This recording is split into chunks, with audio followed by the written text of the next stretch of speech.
Luci, colori, risate e musica fanno da cornice alla terza edizione di Sapori di Primavera, cominciata sabato 10 maggio per le vie del comune di Albignasego. Un'autentica esplosione di allegria in una stagione inconsueta che riporta grandi e piccoli a rivivere un vero e proprio carnevale.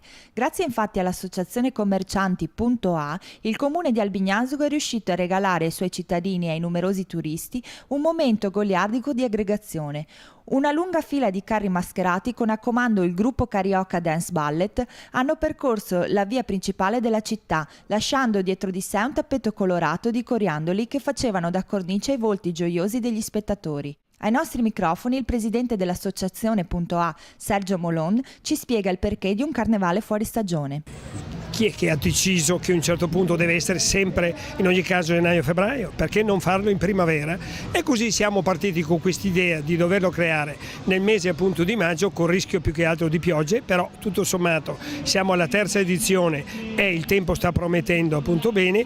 Abbiamo anche la possibilità di avere un maggior numero di persone presenti. Tra le prossime iniziative che Punto A è in serbo per i cittadini di Albignasego non possiamo non citare Griglie Ardenti, che avrà luogo sabato 17 maggio presso Villa Ubizzi.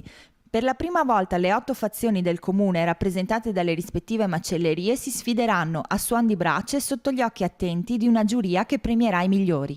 Dalla mattina di domenica 18 maggio via Roma sarà chiusa al traffico con tutti i negozi aperti e banchetti enogastronomici lungo tutta la strada. Come ci dice il presidente del Punto A, una sorta di grande centro commerciale all'aperto.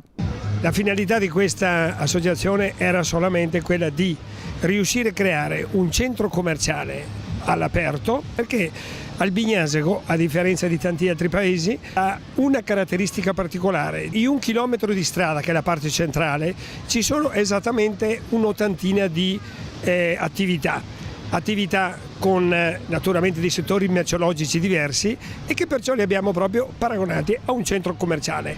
A differenza che mentre sul centro commerciale tradizionale alzi la testa ed è un mondo artificiale, qua abbiamo un mondo naturale.